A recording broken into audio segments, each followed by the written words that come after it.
Apex Apes, back in your life. You aren't tripping. This is my shirt. I'm Mickey Winicky, and this is Edmund Vega. Today's episode, sports injuries, how to deal with it, how to train to prevent it. Our guest for today is a good friend of mine, Coach Gio Baron of SPAR MMA Fight Institute. He'll be our guest for today. Thanks for coming. Thanks for coming, Gio. Thank you, no problem, guys. So, give us a little bit of background, Gio. What exactly do you work with? I mean, who do you work with? Well, I work at SPAR Fight Institute. It's basically a new gym, but we're trying to veer away from the standard boxing gyms out there, the standard jiu-jitsu gyms out there. We try to bring in a lot of science into it and a lot of method into training. So I'm there in a way to help them out and also to set the program. Like for example, when you go to a boxing gym, you sometimes just go there, you do your standard stretches, you just hit the mitts, do some sit-ups, hit the bags, you're done, right? Same thing with Muay Thai gyms or what. But this time, what I do, because I used to work with professional athletes in the Philippines and PBA players, football players, and a few of our national athletes, and that there's a difference when you train professionally. Of course, it's professional, but we tend to treat professional athletes like a fine-tuned machine. Like for example, we just don't do stretching, tapos alis na, the barangay liga type of barangay liga stretching, diba? Stretching ng quads, stretching ng triceps, stretching ni Goku. Stretching ni Goku, okay na. But there's actually more to that. Like you have activation, it's practically tuning up your body to a game, like a Formula 1 car, like every single bit, like your mindset into it, the specific movements, and the thing that I like to work with is to make it movement specific or specific for the activity. Like for Muay Thai, for example, it's a very intensive full body workout, but you use a lot of your legs. But a lot of people tend to forget to basically stretch properly, diba? And then it goes also with after training that.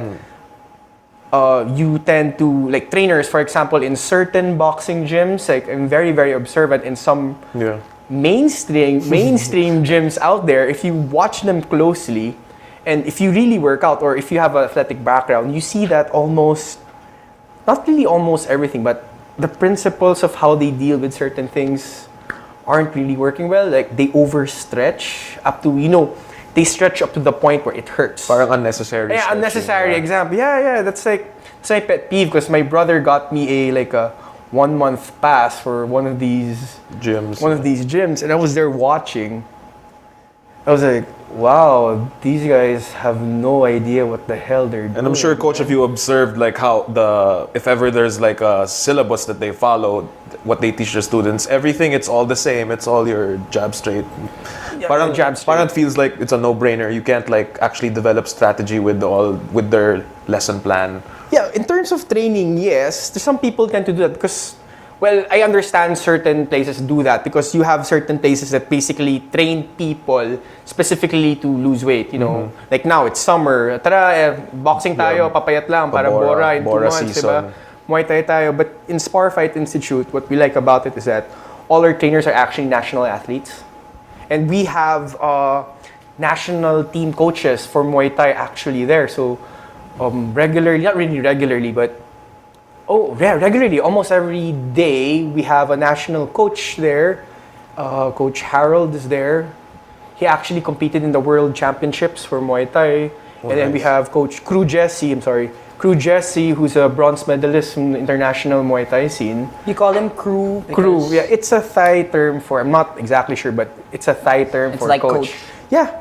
And what's nice about it, it's not like my friend Francis would call it. It's not a McDojo. McDojo, yeah. Francis Panunchalman. Oh. Yeah, what's up, Nunu? What's up? Shout out. Yeah, it's not a McDojo. And then our Brazilian Jiu-Jitsu is also we're also affiliated with Team Fabricio under Master Fabiano Coach Fabricio. Camp House? Yeah, Camp House Fabricio Gym. Oh, Camp House Fabricio, yeah. And we have Mark Nang teaching it. We have a purple belt there. We have Alcer Lozada also teaching the MMA class, who's a professional fighter as well. Then if you want to see an Apex Ape animal, like a legit animal, you should see that guy. This guy just like trains. Yeah, I should have brought that 9-minute training video. Yeah, dude. I should have. This guy he goes to the gym at 2 o'clock or 4 o'clock. And he continues training up to about 10 o'clock continuously. What are the dangers of doing something like that if it's continuous training? Oh, continuous training. Well, you have fatigue. Of course, you get tired after a long workout. And some people say, pagod lang yan. Pagod lang yan. Sige, pahinga mo lang yan. Okay lang yan. But in experience-wise, like a lot of injuries happen when you're tired. It's because the skill breaks down, right? The pattern forming area breaks down when you're tired, right? Yeah. For example, you guys both work out, and if you do let's say if you do a snatch or a clean, your first few reps will always be good, but how does your last rep look like? Depends. Depends. But if you observe people, I'm sure you've seen people do it to failure. You know, High that's a rep. phrase of today. We're talking rep about that, like Olympic high rep lifts, to failure, and then every single thing breaks down, and then you tend to lose.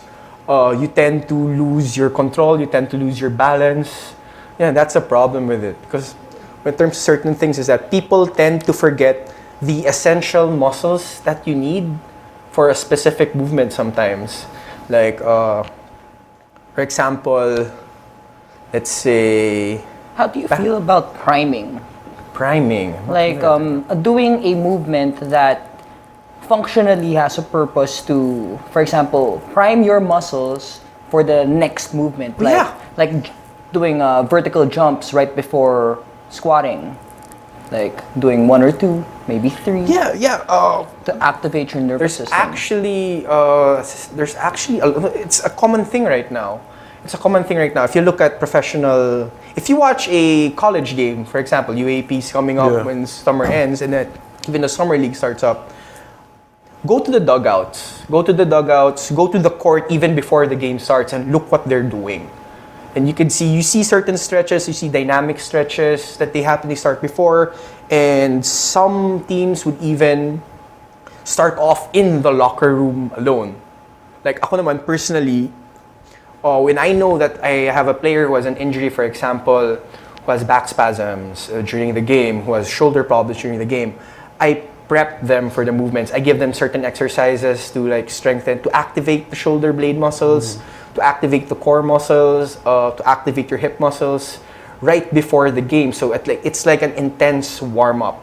But it's not the intense warm-up saying that you're sweating, you're kind of tired already, but it's the warm-up, it's a proper warm-up, I would say. How do you, for example, how would you maintain, where's the threshold for the warm-up? I mean, how do you warm up a basketball player in comparison to a Muay Thai or fighter? judoka? You know, that's actually very, very tricky. It's actually good. Because basketball, to warm them up, you can't really put a time limit to it because sometimes I would say it's sometimes also a mental aspect. It's also, a warm-up is basically for your core body temperature to heat up for movement. You know, it's a warm-up. Probably explains why I saw one of the coaches pad working Kobe Bryant. They're doing boxing mitts. Was that a warm-up for them too? Yeah. It's also a good warm-up.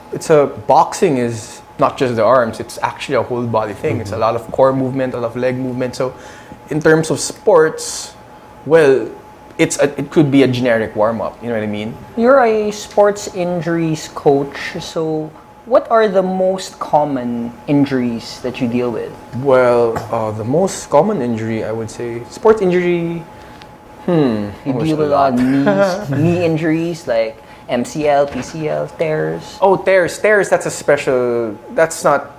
Yeah, I've handled ACL. I haven't a handful of ACL patients. Like somebody MCL recovering patients. from surgery already. Yeah. How would you help alleviate his, a lot of it is confidence, right? Yes. It's actually confidence, but if you tear your ACL, it's not like you go there, you have it fixed, and then You're good as new. No, it's not.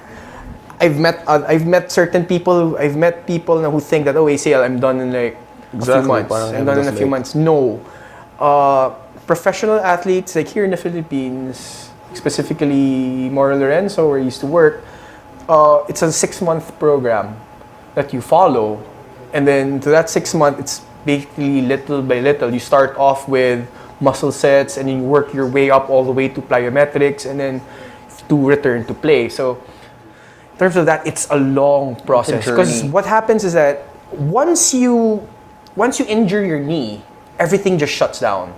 Your knee shuts down. Your muscles shrivel up. Atrophy. Because it's a protective instinct of our body. If something hurts, like for example, if you sprain your elbow, your wrist, you can't move it, right?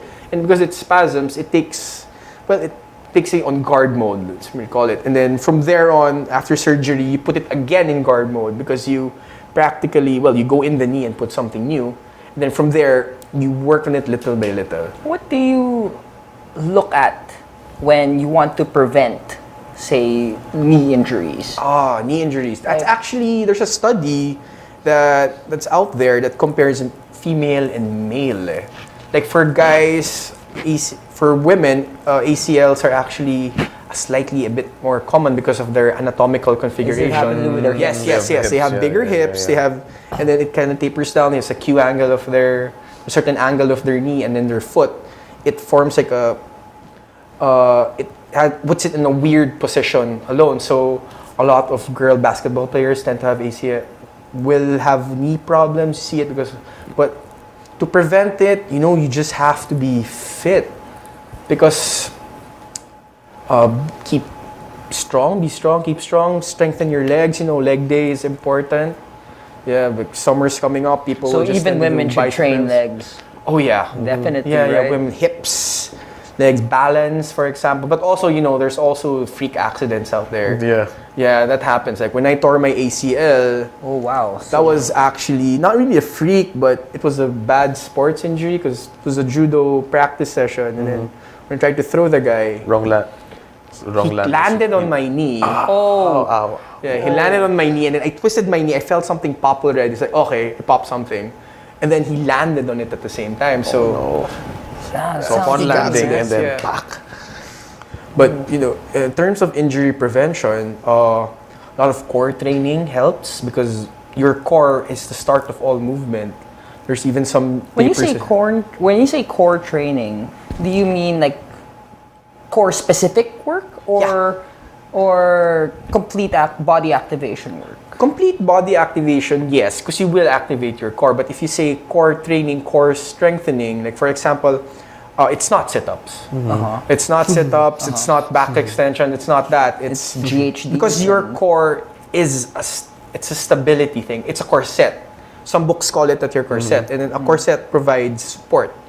And then with those muscles, it's not like a 1-rep muscle. It's not like a 5-rep muscle. They're continuously firing. Okay, so it has to keep on firing at whatever movement happens because once it breaks down, imagine like a pillar, and then without its stability, if you move one side of the pillar, and then the others aren't stable, basically, so everything the whole thing will follow. Yeah. Oh, so planks, for example, would be a great core activity since it activates the entire time, right? Yeah, but planks done properly. Oh, what do you mean? Planks done properly because what I observe actually... Elevated or... No, even just the standard front plank. Like when people go in this position, lying down, they hold it. It has to be perfectly straight. Like your ear in line with your shoulder in line with your hip, and your hip in line with your ankle. So it's a perfect straight plank. So your butt isn't up in the air. Your butt isn't like that. Yes. And it's not a rep thing. Yeah. It's not a rep thing. Time. And it's not a pabigatan thing. Kasi I've seen people do planks and they put like a 50-pound... Or paminsan there's like 2 chicks pa on their back, right on their back. Yeah. Okay. Having a sandwich. Or dudes on top. I've seen that video. I've seen those videos, but the thing about it is that always starts like that, but it ends with sausage.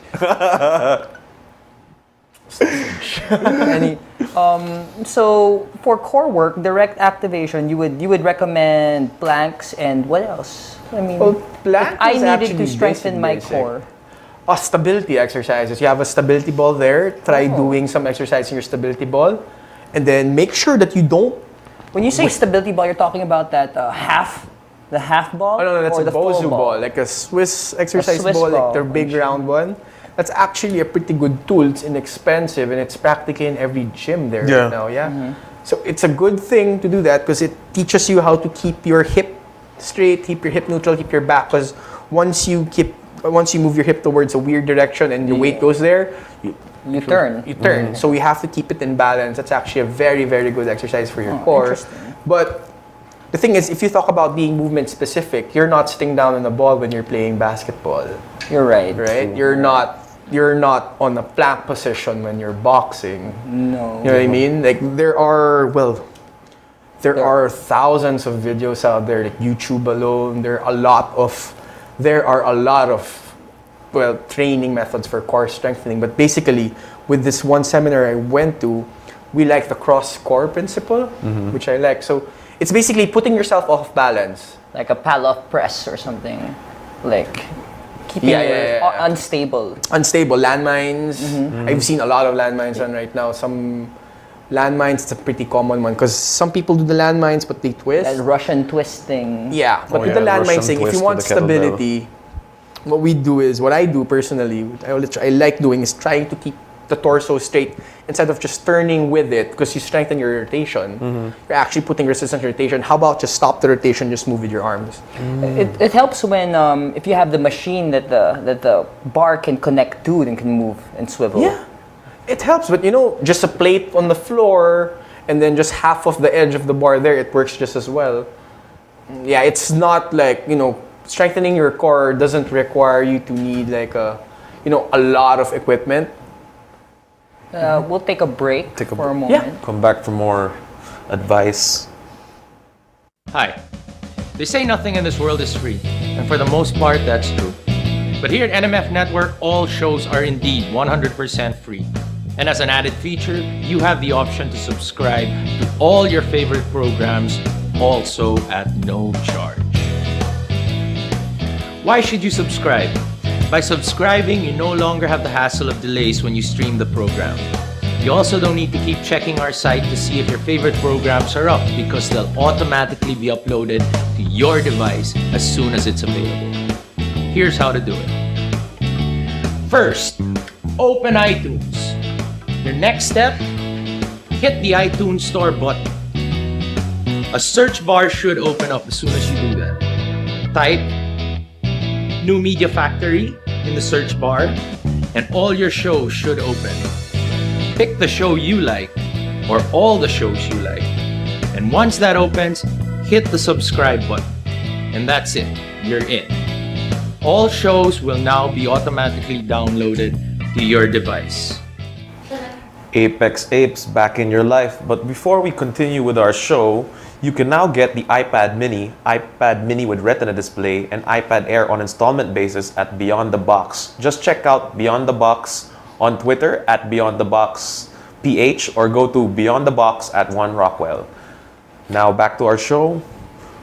So during the break, I asked you. I told you I have these lower back injury that usually happens when I experience fatigue already squatting, especially heavily, and I'm trying to push it, and then I feel that pop in my lower back, and then I'm out for 1 week. What do you think? Interesting, huh? Yeah. Pop in your lower back. Yeah, it's a one pop, and then I'm an old man for 1 week. You see? Oh yeah, you were like duck walking. Yeah, at one duck time, walk.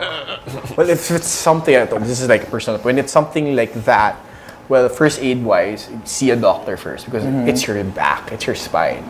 But in terms of the injury, like what caused it, like you have to think of it retrospect.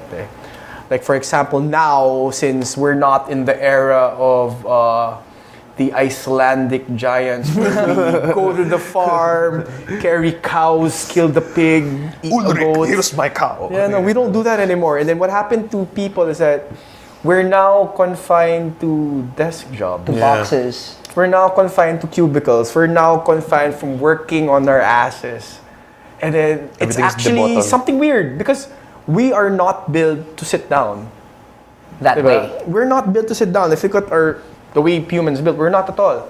So for people out there who do desk jobs or what, don't you wonder bakit masakit? Assured ako na masakit ang likod mo. Like, your back will hurt after sitting down in front of a computer for about 2 hours, even an hour. I can't even stand 30 minutes in front of a computer because my back will start Unless to hurt. I'm standing up. Yes, what I do is I stand up every 20 minutes, 10 minutes just to stretch it out. But if you look at the guy who does a desk job and a flexibility-wise pa lang, when you're sitting down, you have certain muscles that tighten up. And then those muscles are connected to your hip. Hip flexors. And then your hip is practically the key to your back.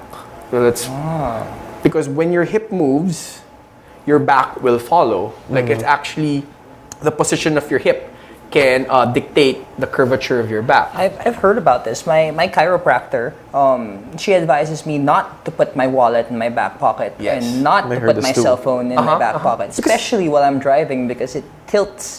It tilts your hip. Yeah, and then tilts your hip. I'm stuck in that bad position for such a long time that I guess that's what causes the injury. Yes. That's why it's a bit, they call it the fat wallet syndrome. That's like the textbook term for it. Fat wallet syndrome. Seems like that. It seems like having a good problem. But yeah, it seems like a good problem, but when your back starts to hurt, the wallet gets thinner. You tend to spend more. It's got gold bars in your like. then you put it back. Just wear a Rolex. I think that's a solution to back pain. Wear a Rolex. Like 3 at the same time. If you want to flaunt it, just don't flaunt your wallet. Just I'll wear one on my ankle. wear one on your ankle. Check time. Just make sure that make sure of your flexibility. Like if you have a desk job, for example, that most of the time your hamstrings will be dead tight because you're sitting down. Your hip flexors or your hip muscles right across your hip would get tight, and that affects the mobility of your back. That affects certain movements. Like when I used to intern at a ambulatory clinic. Ambulatory, like you just walk in, ambulatory clinic. A lot of call center agents, and then it's like common, it's like back pain, neck pain, back pain, neck pain, back pain, neck pain. Like all day long, it's back pain, neck pain. Because they're hunched over. Yes, because they're hunched over. And then there's actually a specific field called ergonomics. Chairs. Yeah, ergonomic chairs or what, furniture design. Yeah, it's misaligned back. Like in the States, you have Relax the Back. It's like a huge superstore there. Oh, yeah. And then they have like everything they figured out everything for your back doesn't hurt. Like, they have like a 50,000 peso chair you can sit in, and it's perfectly aligned for your back. And they have working tables that are for stand-up tables. Like nobody sits down anymore. That's the thing. Much better. Yeah, much better. But it's what's hard about it is that, it's like something new. Like how do you retrain something that people have been doing for decades now, and then you bigla mo sabihin na, oy. What you're doing is wrong. Ba't ka nagko-computer nakaupo? Masakit yung sa likod, di ba? If you were to retrain somebody to be able to walk properly, sit properly, squat properly, what would be the number one move for you to help him do that? Number one move, huh? Yeah, well, that's habit forming, keeps your everything tight. Is there a holy grail of movements? This is my personal opinion. It's not really a textbook opinion or anything, but look at the baby, look at the kid, look at the 1-year-old, for example. When a 1-year-old does a squat, how perfect is it? It's perfect, it's magnificent.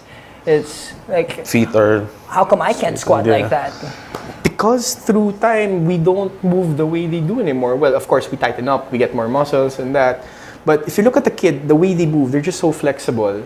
And you never see like a 2-year-old, a 3-year-old complain of back pain. Never. Unless they're. And when they pick things up, it's like perfect balance. Perfect balance. Yes. They don't even start it unless their balance is perfect. You don't see a kid pick up a ball pen, for example, on the floor with bending from the back. No, they always squat down and pick it up. That's one thing that you should look at. You're right. Look at the 1-year-old. Like, why does he move that way? If you start moving that way, if you squat again, because that's a primal movement.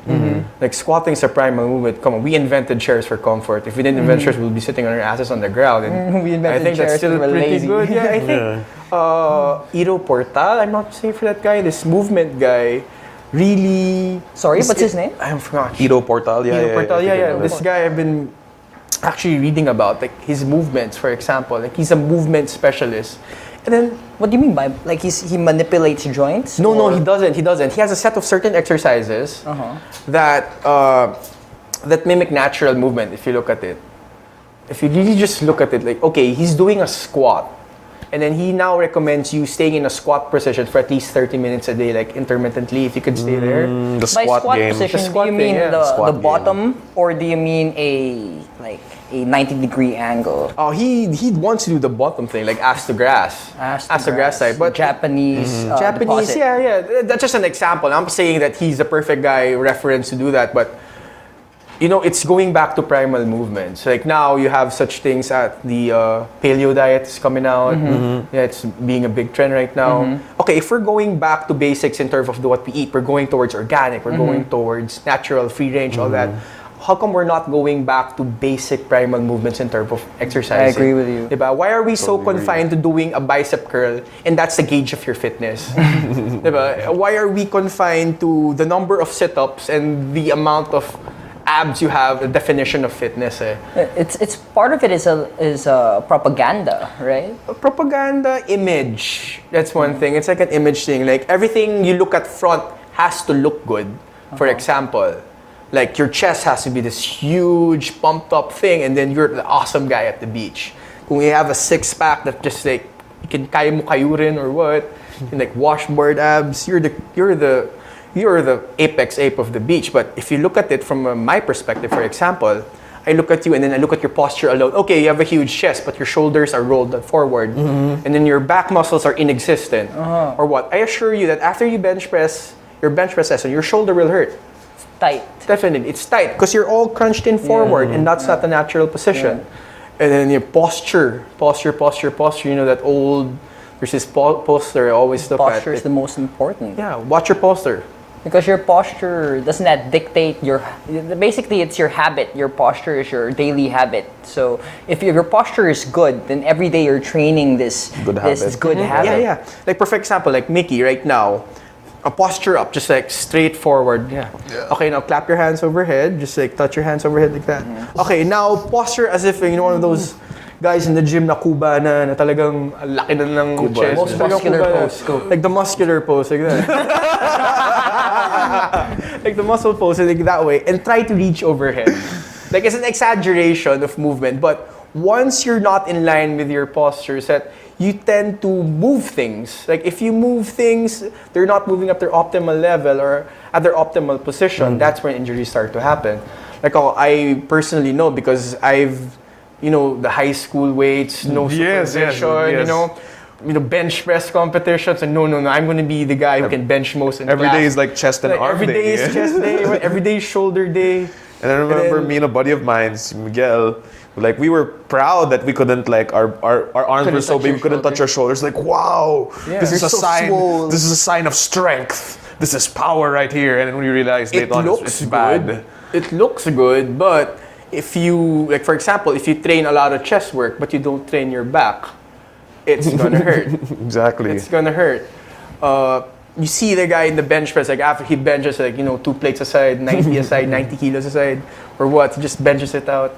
And then after his bench, he goes like, is that really a sign of a healthy human being or what? Oh, speaking of rotator cuff injuries, Mickey here actually. I used to have a rotator cuff injury. Like, I guess I'm not blaming the system itself, but knowing me back in the high school way, you would tend to not really prioritize, but focus more on certain muscle groups. Like, we were so used to the paradigm of like every day is a different muscle group. So propaganda. And sometimes you would, like, for example, so shoulders. I admit the only shoulder movement I would prefer was the press. Yeah. And then I would neglect like the kickback, the blah blah blah, the side races, front races. Like when I ask, for example, like if I ask you what are the shoulder muscles, like tell me a shoulder muscle aside from your deltoid, that's another part of your shoulder. Isn't it the whole girdle? Yeah, you have a girdle. Yeah. And the thing about the shoulder is that it's not built for strength. It's not built to squat. It's not built to lift that heavy because it's a free moving joint. Okay, so you have like, it's like a ball and socket joint. Like a hip. A hip. But if you compare to the hip, how can you imagine you have like a big ass? Power lifters had big butts, big legs, and there's so much muscles around that hip that keep it stable. Oh yeah, that's why. How often do you hear a hip dislocation? Half your body is your lower body. Half your body is your lower body, but the thing with your shoulder is that it's built for mobility. But if you train in just one direction, but the joint goes in all directions basically, diba? So you tend to forget. Like, you tend to forget your rotator cuff, for example. And the thing about the rotator cuff is that it's the basis for movement. It starts the movement. it's not your deltoids that just pull it up. Because if your deltoids alone were just connected to your shoulder, all you could do is this. That's it. That's all you can do. It's just that. Not even. It's just basically lift it up from the socket. That's it. Yeah. You're right. But without your rotator cuff or anything, you cannot move it. Absolutely not. It's a funny thing because a lot of powerlifters, they break it up into two movements, right? The horizontal plane, the vertical plane. Is that really enough? Well, when I say vertical plane, just to qualify it, I mean a shoulder press, or military press, and then when I say horizontal plane, I mean bench press. So it's not enough. It's not enough. It's not enough. Like if you want to, it's a bodybuilding thing again. That's a problem. Like Like personally, if you're an athlete and then you base your fitness regimen on a bodybuilder, why are you an athlete? Yeah, you shouldn't. Have you seen a basketball player look like a bodybuilder? No, look like Ronnie Coleman, for example. Look like Jay Cutler? No. Yeah. But no, football players, for example. Do you see an American? Okay, this is actually an American football player that looks like Jay Cutler. No.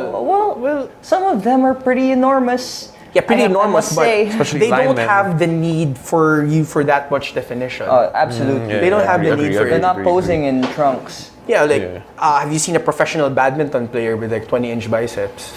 That would be interesting to watch. That would be trippy to watch. Especially if it was a lady. But only her biceps are big. Like she has a normal body. Her biceps are as big as her boobs. Yeah, depends. Sino ba to? Sino athlete to? Like, for example, if you look at women's tennis, I love using women's tennis as an example, as an athlete. Magnificent sport, right? Magnificent sport. Game of finesse. You have like the Sharapova era. 5 hours they play sometimes. They for 5 hours. But if you look at how they're built specifically for that. Tennis, Slender, but if you look at, for example, the Williams sisters, wow. and the way they play, it's like a power game and explosive. They look like they could swing from tree to tree. Yeah, swing 3 to 3 and actually use a 3 to play tennis. Exactly. Right? Pick up a trunk and just Pick up a trunk. But they're built for that. They're built for that power game. Yeah. And then what are the limitations that power game brings for them as a tennis player? Do you see? I mean, do they get exhausted fast or like burn well, out? it all depends on training, to be honest. Like you have peak conditioning because if you train professional athletes, you don't train them like at high performance every single time. You know, you actually have stages that you follow. Like you have to go through hypertrophy, you have to go to speed, and so on and so forth. Speed, strength, you go to limit power, all of those you have to things. go through that. And then, you know, it's not enough na pa bench press ka lang, guys. It's not enough na pa bicep curl, bicep. Oh, wait. To qualify, depends on your goal, right? Depends on your goal, yeah. Like now, like one of my dad's friends come over to me, hey, you know, I know you're PT, but you know, my knee's starting to hurt. It's like, oh, Tito. He goes, no, but I'm very, very active. I don't understand why my knee hurts. Like, okay, so what do you do? Oh, I bike, I run, I do Krav Maga. Oh, wow, you do a lot of that. But do you do strength training? Do you do resistance training? Do you do preventive work? No. Do you step in the gym, for example? No, I just do biking and do Krav Maga. And it's not enough. Well, to be honest, it's not enough. For me, it's not enough. Like, even professional sprinters, like Olympians, they just don't sprint the whole day. Absolutely. No, they have weight training. They definitely do. Yeah, like, you know, some people would say, no, I'm not a pro. Why would I do that? But exactly. You should train like a pro. They're already pros and they still have to do that. So why don't amateurs and regulars do that? Like now, the running thing is big. A few years now, it's running for a few years already. But part of it, I guess, is a stigma that, you know, weight training will get you bigger, and jogging will get your you leaner, flexibility, or mess up your cardio. Well, running is running. It's a cardiovascular work. But once you get injured for running, what do you do if you can't run anymore? For example, now with running injuries, you have PFPS, patellofemoral pain syndrome. Patellofemoral pain syndrome. And what is that? That's the cap. Yeah, your patella is your kneecap, basically. And what happens is that if it's one structure is tight or one structure is weak, it pulls it to one side and it causes pain. And then you have ITB syndrome, or it's like, I forgot the running, but I just know the specific term. ITB syndrome, like when your knee hurts on the side, it's a tight ITB or weak hips. But can you fix that with just running? No. You actually have to train for it, like train that specific muscle kung saan ka mahina, and then work on it from there. How do you feel about like there's a trend, marathon, triathlon, but they all seem to be running on concrete and or asphalt. How do you feel about that? Ouch. Yeah. I'm not an avid runner. Like I don't have 10, like 10 kilometers, 25 kilometers on asphalt. Well, as long as you train for it, that's specifically it. As long as you train for it, because for your triathlete is very, very demanding. It's but very difficult to do. I really can't imagine a weekend triathlete. Like Can you somebody imagine who a weekend regularly triathlete? trains Yeah. to be a triathlete. No, I mean like a weekend triathlete. Like I just train on the weekends, but I do Yeah, that's what I triathletes. mean. But is it actually enough that you do that? Like if you work 8 to 5, for example, and then you train that, but is it enough for you to do like an Ironman on the weekend? Or what? Is it enough? I guess for special athletes. For special people, yeah, I admit. But Special people, yeah. yeah, I know there's this, one MMA fighter turned writer, for example, is Forrest Griffin. And in one of his books, he says that if you want to be an MMA fighter, quit your day job. Yeah, it's Right? demanding. It's demanding. Like if you do something so demanding, but you train for it as if it's like a fitness regimen, and Your body's gonna Yeah. break down. Your body will break down, but are you actually prepared? It's like driving your car from here to Pagudpod without having a tune-up, without having everything checked. But something is bound to break. But if you're ready for it, that if you do a right training program or what, you actually train for it, you will do it. A pro MMA athlete's schedule is an intense one. Sometimes Intense one. 3 times a day they'll train 2 hours a piece, right? Even our national athletes, like the Muay Thai team in the Philippines, they train twice a day. And then they include strength training on Strength top training of that. is in So between. how with this rigorous schedule, how do you keep yourself from getting injured? I mean, what is your go-to like injury prevention tip? Well, to start off, because you actually have to start, before you even start training, you have to be at a certain level already, because you just can't jump in the national team pool without you knowing to do anything. So There's foundation. there always has to be foundation. Like now you have younger kids starting sports or what, it's actually pretty good, but what's the difference between, like, for example, a 50-year-old says, I want to do triathlons, compared to a 12-year-old, for example, that's training now? Then, they have the foundation. But if you start off at that age, and then you're practically a desk job guy, and then you just want to do it all of a sudden, You're not gonna be able I ask you two guys, what's going to happen? Right? Like, if you bring a friend who's a couch potato for the last 10 years, and you bring him to the gym, bench this, what's going to happen to him? We actually have a friend that will prove us wrong on this, Miguel Alves. Oh, impressive, huh? This guy's like a... This guy hasn't trained in 3 years. Can still outdo me in almost everything. I don't know why. No, I'm just saying, but how about this guy who has never, ever worked out? Oh yeah. And then, like, Take the him to the couch gym. potato guy, Fish out never of ever water. been there. Fish Like, what playing happened? basketball. Fish playing basketball. Something's bound to happen. Fish playing basketball. Exactly. Yeah. And what else? Well, it's interesting that you brought up that it's important to know how your child trains for his sport. I mean, a lot of people just think sports, and then there's training on top of that. They do a lot of drills. Maybe fatigue sets in too early, you think? In this, because I read this study recently on tnation.com. T-Nation. Not really a study, an article that talked about how children should never train to failure. How do you feel about that? What's your opinion on that? They're kids. I tend to really simplify things. They're kids. Like, would you really let your 6-year-old train that hard up to the point where he can't move? Hindi na siya enjoy. He's not No enjoying way. what he's doing. You have to think about that. If you want to train your kid and you want them to be active or what, number one thing is it has to be fun for them. That's why, as a physical therapist, if we're dealing with pediatric cases, we're dealing with kids, for example, the number one rule, it has to be fun. It has to be play therapy. Because if they enjoy it, they will learn it. Like, if you see a kid enjoying how to roll a ball, they will keep on doing it until they get better and better and better.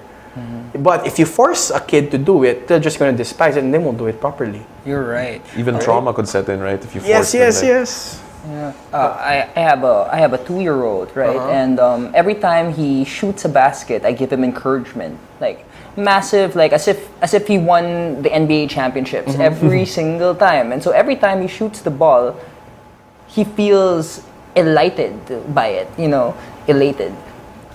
That's good because psychology-wise, it's a reward for them and it's actually good. But if he's having fun just to begin with, it's perfect for him. If you spot something like that, like a child who is growing into like a sport, for example, a kid that from the get-go you knew he was going to be good at soccer, you knew he was going to be good at American football or even basketball. How would you train that kid, for example? Fundamentals.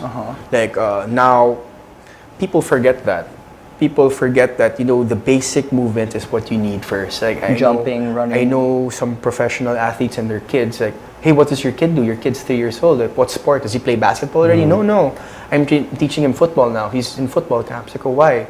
Because it's footwork. It's a fundamental movement, He likes it. He doesn't get what to do, but at first he doesn't know what to do because it's a new sport. He knows basketball, but he learns something different. Skill that training. actually, like for example, you want your kid to be a basketball player, but he doesn't want to do basketball, or sa tingin nyo, wag muna basketball too much para hindi magsawa. Some parents they put them in another sport that prepares them for that, to put them at a certain fitness level. What do you... Like, it's a cross training, but in terms of kids wise. Do you work with children at a spar fight? Not at the moment, actually. You don't have a kids class, Muay Thai? Kids class, no, the Muay Thai is all, what's good about the Muay Thai class is that it's for all ages. It's not like a standard thing that, okay, you go there, this is what you're going to do. No. There's a certain program. If you want to lose the weight, it's here. Because I've been in my handful of boxing gyms or what, and then it's a standard program. But what I like about Spar Fight Institute is that, excuse me, it can be tailored for you. I want to be a fighter. Okay, let's do this. There's fighter training. There's training specifically for fights. They teach you patterns. They teach you what to do, situational. If I want to lose the weight, okay, let's do this. We're going to do more repetitions of this. We're going to do cardio work. We're going to put in a little bit of kettlebell work, a little bit of agility ladder work, or what. We'll do like a circuit training style, and that will make you lose the weight as well. So for kids, for example, we won't match him up with this huge guy, and then this. That really ticks me off. I mean, I've heard how Dominic Cruz, the former UFC bantamweight champion, got injured. He's training for a title fight, and yet there are other people grappling around him, and one of them rolled into him and onto his knee and tore his ACL. If somebody's preparing for a title fight, why are there so many people around him grappling and rolling, right? That's a thing. That's a different about the mainstream sports. For example, like basketball, football, or that, and the fight sports. Because with basketball, football, before the game they don't do shit.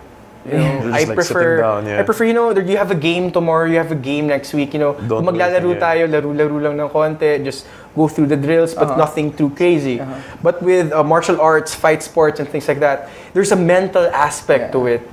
Like some fighters would say, no, I have to train today. I have to hit something today. I have to go hard today for tomorrow. The warrior principle. And sometimes, perfect example, Dominic Cruz. He didn't injure himself on his own, but something happened. But what could have happened if he actually just, let's lay low. I'm fighting in a few weeks. Let's just stick to a certain plan. I'm prepared anyway. I trained like 3 months for this. That could have avoided the injury. So we're getting to the tail end of our show, and usually at this point we ask our guests, what are your best tips to burn fat, boost focus, and be better? Exercise, a balanced diet, and if anything, a good mental look. Just your mental focus, like before you work out, for example, or before you do anything. Just have a good outlook towards things. Just like cool, like chill a positive vibes. mindset. Be a positive mindset before you do anything. You can think better, you perform better, and hey, you can even exercise better. Because if you're already bad vibes before you even work out and you feel unmotivated, for example, then why are you even in the gym? If you're just be there for the sake of spending 45 minutes, why the hell are you there? You know what I mean? Of course, if you take things that will help you, like perfect. I've tried Battle Brew from these guys, and that shit works. Might as well do that. Thank you, Gio. Just plug your. If you guys this summer, if you guys want to train Muay Thai, Jiu Jitsu, or MMA, visit Spar Fight Institute. It's at E. Rodriguez, Seneca Plaza, up in the 6th floor. It's a great gym, great environment. We have national team athletes and national team coaches doing the Muay Thai training as well, and we have the Camp House Fabricio camp also there with us. You have a Facebook page? Yeah, we have a Facebook page. It's right there. Spar. And then SpartFightInstitute.com. You have a website. And you can just find us on Facebook, Spar Fight Institute. With great facilities, Anyway, Coach, thank you for being on the show. We've learned so much, and I'm sure there's a lot more stuff we wanted to tackle. Maybe you could come back within a couple more episodes. A lot of fun, man. A lot of fun. All right, thank you. All right, that's our show. This is Apex Apes. Out of your life. The views and opinions expressed on any program are those of the persons appearing on the program and do not necessarily reflect the views and opinions of the New Media Factory. Some programs on this network might include strong images and language and may not be suitable for all audiences. Viewer discretion is advised.